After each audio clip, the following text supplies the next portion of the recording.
I have no idea what to grade this because I feel like we're gonna be way too biased because Pee-wee just gets us. No, we get Pee-wee. We get Pee-wee.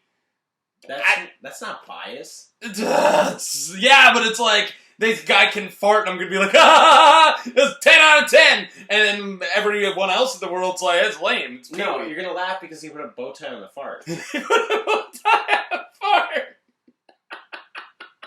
Right? Or he did a whoopee cushion? Okay, I guess what we're saying Do you like is the cereal? we're Pee-wee fans, and we'll be grading as such. I used to wear a bow tie when I was a kid. I know. Okay, alright, we'll be back to you.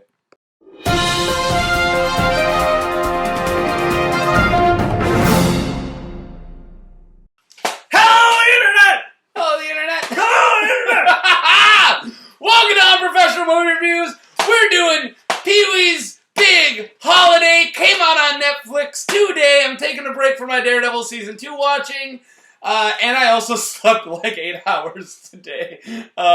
Big, heavy schedule for me. Okay, the way this works is one of us is going to tell you what this movie's about right now. So, non-spoileries. Pee-wee's Big Holiday is about Pee-wee, who makes a new friend in Joe Manganiello. Joe Manganiello. And Joe, they find out they have a lot in common, and Joe tells Pee-wee, hey, you've never left this town. You should go out and go on a big holiday. By the way, I'm having a big birthday party across the country, and you should totally be there. But you have to travel by yourself, and don't take an airplane.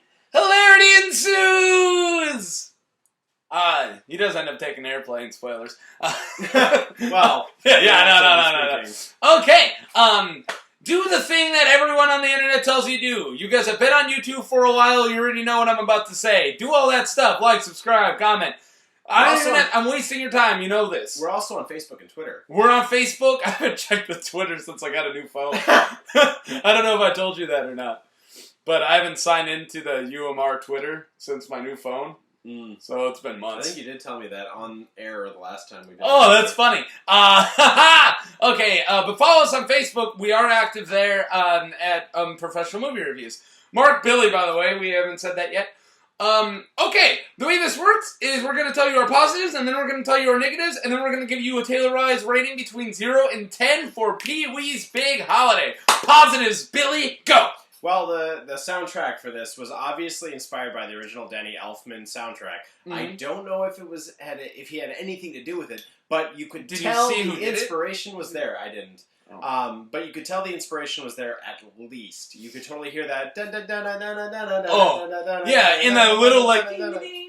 We're drinking whiskey, by the way. Oh yeah, we're kind of. So that was a huge plus. Another big plus is the gags that were there were not just the old ones that we liked. It wasn't just a repeat of the same stuff from the 80s, early 90s. It was updated, and it was good. Oh, definitely. The gags made us laugh. There was a specific shot that Mark pointed out to me was a single shot. I was too busy laughing to pay attention. It's a really funny gag, too. But there's a really long gag. The shot is like 2 minutes long, and it's a build up and then a build down, and it's so funny. I laughed so hard. Oh no, he was laughing a lot. I don't laugh as loud as you, but I was laughing as much. I will say, if you wanted Pee-wee's Playhouse, this isn't your place. No. There's still Pee-wee. If you wanted Pee-wee's Big Adventure, this is your place. That doesn't acknowledge the original at all. Yeah, it doesn't. And I wanted that. I'm glad they didn't. I didn't want them to rely on it. I think they should have did callbacks. I think they should have done throwbacks. I think E.G. Daily making cameo would have been cool. Yeah. I think a Large Marge throwback would have been cool. That would have been great. Like one big claymation game. Large Marge sent you! Right. Yeah. Or maybe a tequila reference or a dance number. Something. There's the dream sequences. Well, and the musical number. New York. Oh, that was great. That was pretty great. But yeah, I'm gonna say this isn't. This I wouldn't call this a love letter. I would call this the same crew. It has the same feel. It's not with Judd Apatow thrown in. With Judd Apatow doing it opposed to Tim Burton. I mean, I'm not gonna argue who I like more because I don't really know. But yeah, it's. I think it was. It captures Big Adventure's feelings.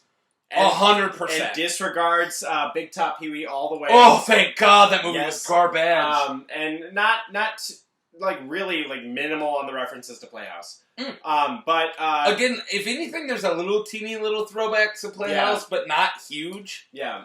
The flow of this movie is exactly what I wanted to. The only huge thing that like is weird, but I really like it, is there isn't really a giant overarching conflict. Right. Like even Pee-wee's Big Adventure, There's no guy stole the bike, right, and he's still going to get the bike. There's no conflict and there's no love story. Really. No, there's a tiny little teeny one. It's but it's Pee-wee. He's asexual, so it's not really an important motivator for him. Kiss the girl on the lips, buddy. He did, but that was just to be nice. Don't ruin my childhood, Mark. But that being said, this was a very classic like man versus nature story. It was about a mission. It was about an aim, and there wasn't a villain, like you said. There wasn't a villain. There wasn't a conflict. There wasn't I thought Joe Manganiello was going to be the villain, like right away, and the way that went was way better. Like, Joe Manganiello made me giggle so much. There's a lot of these really adorable dream sequences. Yeah. Like them riding on pinatas and speaking Spanish for no reason. Adorable Pee-wee stuff. Yeah. Now, here's a testament to this film. My girlfriend always was terrified by Playhouse, which is funny because I could see it. And then at the same time, she thought that Big Adventure is the most annoying movie she's ever watched. And I almost broke up with her for it. Like you should. But she's hot, so. But anyways, she just watched this with us, and she's like, "Wow, I actually really like that." And I'm like, "Boom!" It's not just for our for Pee-wee lovers like we are. Apparently, they liked it too. Maybe they're not going to give it as high as I'm about to give it, but yeah. Well, I want to bring out some shout outs to the people that are. I have one more positive, but yeah. Well, it's my turn. Yeah, go. You've been jumping on my turn. Yeah. Well, we got Paul Rubens, obviously, but we also have Aaliyah Shawkat, maybe from Arrested Development. We also have Stephanie Beatriz, Detective Rosa Perez from Brooklyn Nine-Nine. You've got Joe Manganiello. I can't do it now.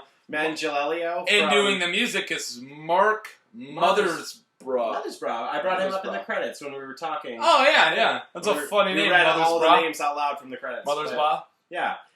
So good on you. You sounded like Danny Elfman, so good job. Try. I enjoyed it. You did a good job. No, music's great. You sounded like Danny Elfman, which is what we wanted. So, without being actually Danny Elfman. Yeah, which is what we don't want. I like Danny Elfman. I know. I like Oingo Boingo. It's one of my favorite moments of the Family Guy Star Wars when he decapitates him. But moving on. So I was talking about cameos. We had Joe Manganiello, Richard Riley. Which to me that like caps it. That's the list. Yeah, that's a good list of good cameos. Yep. Except for Nicole Sullivan. Nicole Sullivan like cheating like 3 lines. Yeah, she probably got paid like $10. I feel bad. Well, Nicole Sullivan, if you happen to be watching this, we love you. We love and what's her name? You're gonna give like 3. Antonio. Antonia. We love Antonia. I love the Vancombe lady. Yeah. Anyways, we're talking about Nicole Sullivan from Mad TV. Yes. Anyways, she's in this a little bit. I got one more positive if you're down. But I'm forgetting it, so please tell me something else. Oh, I remembered it. Man, I'm just about out of positives. So talking about the spirit of Big Adventure, this is grounded in reality. Yeah. Enough.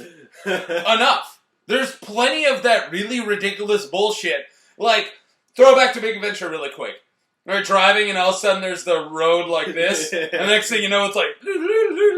And then it's like, falling rocks! You know that isn't a thing. You know there's no road signs like that or just a road of falling rocks. There are signs. Yeah, that say falling rocks. I've seen them. But there's no signs that do this. Yeah, that's true. But it's funny because it's still reality and it's like baby rattle joke. Oh, that was beautiful. I shook my head, but I still was giggling. I loved it.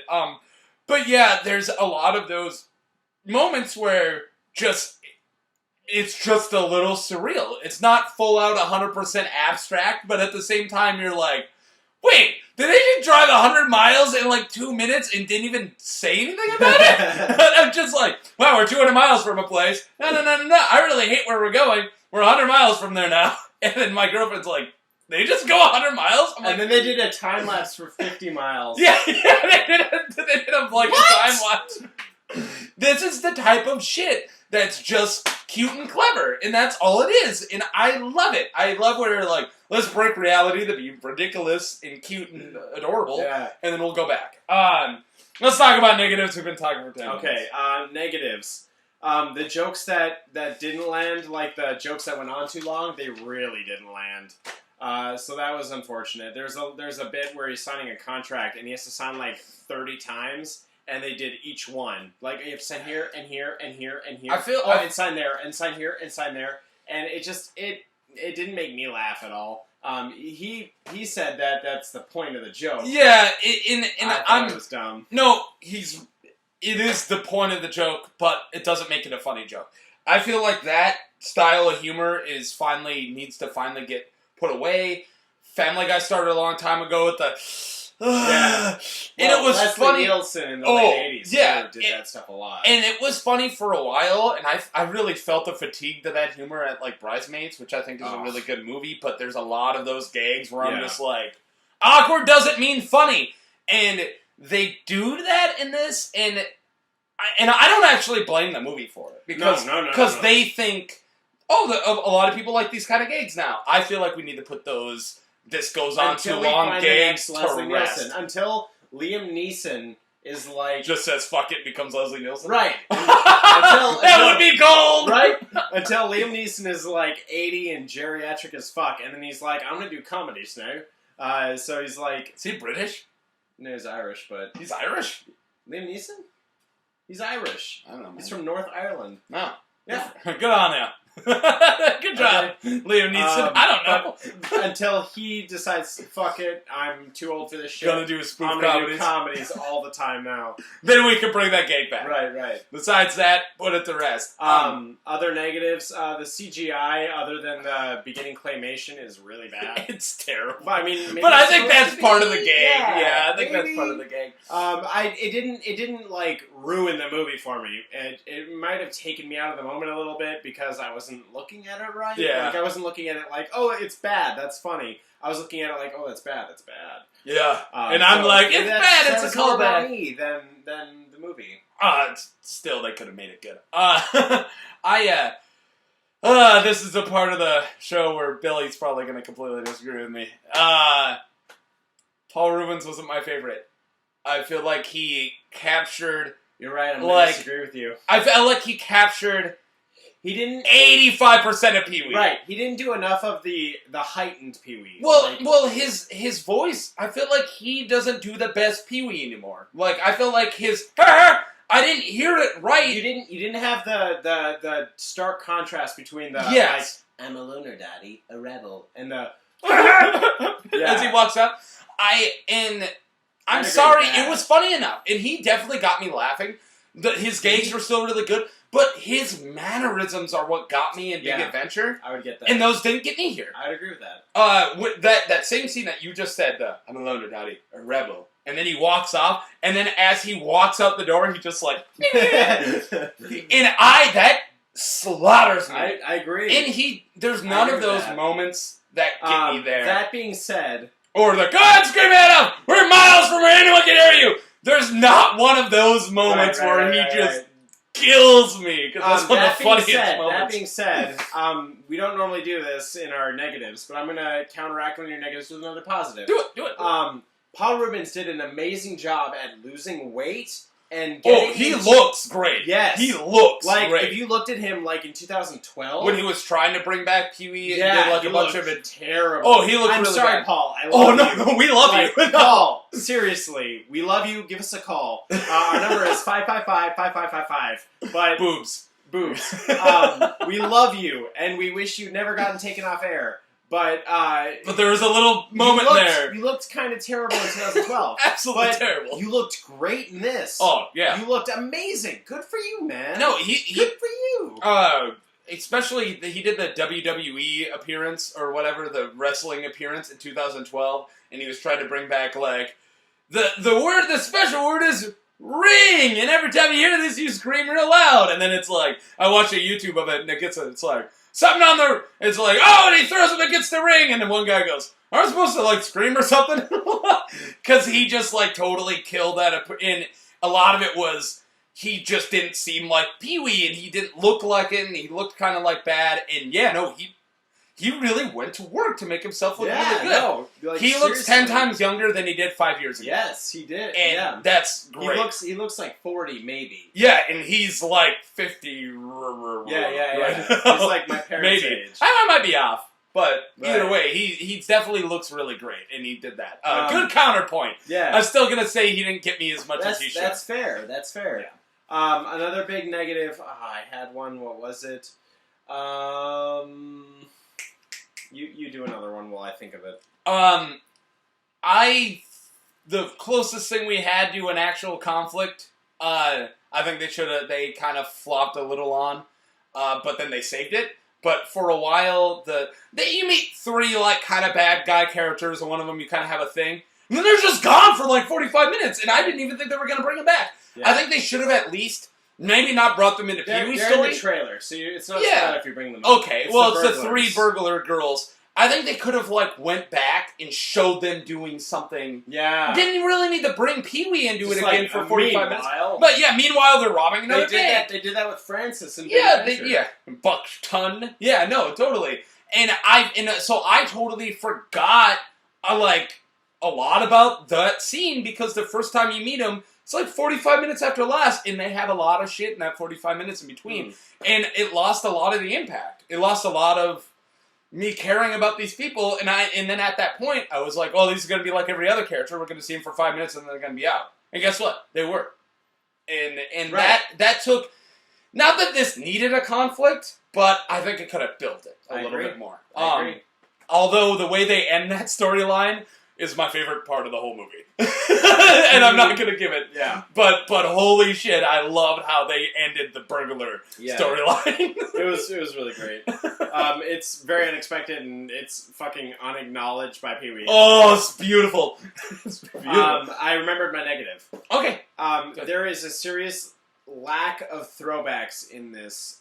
So if you're looking for something that references anything else that Pee-wee's ever done, you're not going to get it. No. There's the Rube Goldberg machine, which was going to be a positive, but I forgot about it. There's a Rube Goldberg yeah. No, that is really beautiful. His wake-up routine. There's a Rube Goldberg machine, just like in Big Adventure. And we thought, are we in the Big Adventure world again? There's a bunch of line throwbacks. There's a joke about Pee-wee being gay, which is really funny. Yeah, no, it's actually really funny. You might pay attention to the dialogue, because if you don't, you'll miss it. Yeah, I missed that because it's literally hilarious. Like, boom, hilarious. And it's the best joke of the whole movie. But there's no E.G. Daily. There's no reference to Large Marge, like I said before. And there's not enough of that Mark Mothersbaugh, Danny Elfman music. Yeah. There should have been a little bit more. It's very unobtrusive in a bad way. It's hardly noticeable. And then when you notice it, you notice it. Yeah. I mean, and that's fine. But the thing about Danny Elfman's music is that it was atmospheric. It gave a sense of whimsicalness to the movie. And it was the whole This movie, didn't have that. Yeah. And so the negatives that I have for this movie, with the throwbacks, I wanted at least a little more, I don't know, for people like us, people who were born a little too late to really fully appreciate Pee-wee. And then we got into him a little bit more than the people who did. Yeah, because people our age, I'm 25, you're 26. Yeah, something like that. Don't say it out loud, but yeah. Whatever. We were born too late to really enjoy Pee-wee's Playhouse when it was new, or Pee-wee's Big Adventure. I think we were in time for Pee-wee's Big Top. Yeah, no, that was garbage. Big Top. Yeah, but we don't. And we hated it. I watched it once. I don't remember it. And I barely remember it. Yeah. But the point is that there wasn't enough for us. Yeah, there could have been a little bit more Easter eggs. Yeah, for people who really enjoyed it. There were a few dialogue callbacks, like and I don't say that it had to be a direct sequel. One top seller, like there's stuff yeah. like that, but it was too minute. There wasn't enough mainstream and stuff. it didn't have to praise it. It didn't have to be Fuller House. Right. No, not at all. Right. No, please no. But yeah, I completely agree. I'm ready to still give it a rating. Giving it a higher rating. Yeah, let's rate this. Hey guys, you go first. I'm giving it 7.5 root beer barrels. You're giving it 9, aren't you? No, you're gonna laugh even harder. I'm giving it 7.5 out of 10 Rube Goldberg machines. Yeah, same rating. Yeah, has that ever happened? A couple times. You could actually see the hyphen was originally this hyphen, and then as we were doing it, I moved it to a half and then another hyphen. It was originally 7, and then we were talking about it. I'm like, this made me too happy. Ever since we saw Star Wars, that's been my benchmark, and I feel like I enjoyed this just as much as I enjoyed the new Star Wars. I did. I really Things did. Billy says. I know. Okay. I really did, though. Well, yeah, no, it kept us going. It hit us with just about, almost as much as nostalgia as Star Wars did. Star Wars hit us with a lot. But yeah, no, I think it was great. And I really enjoyed watching it. And guess what? What should we put into the comments for them to watch? I want to recommend a book. Oh. Yeah, not one of our videos. Oh, yeah, fuck our shit. Well, I've been listening to the audiobook for Ready Player One. Oh, yeah. I'll shoot you a link. It's going to be a Spielberg movie in 2018. And they're still doing a casting call, by the way. So if you see anything, look at Backstage.com looking for casting calls for this movie. Simon Pegg just got signed on. Yeah, as Ogden Morrow. Is that a good call? Yeah. Okay, definitely. I haven't read it because I'm really interested to see who they get to play James Halliday. Okay. But anyway, Ready Player One. Get the audiobook read by Will Wheaton, or Will Wheaton. I'm not a huge fan of Will Wheaton. I have some personal differences. I like with his work. Oh no, I like him That's as an about actor, and his tabletop play channel on YouTube is really cool. As a person, though, I'm not a huge fan. Yeah. And Fucking I'm not going to get into that. Yeah. But the point is, Ready Player One. I don't remember the name of the author, but it's good. I'm like 6-7 chapters in, and I'm really enjoying it.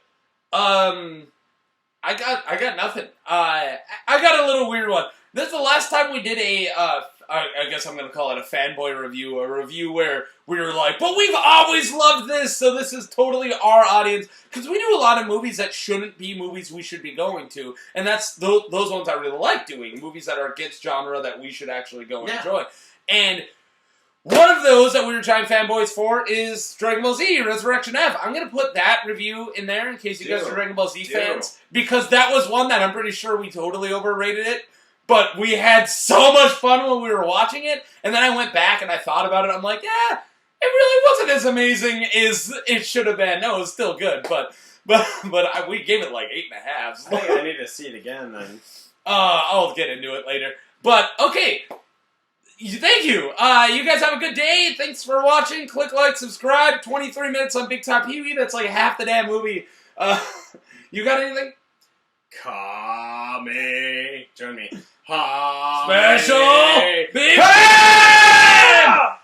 It really would have been like 40 minutes to get those ready. I mean, I gotta hit the stop button.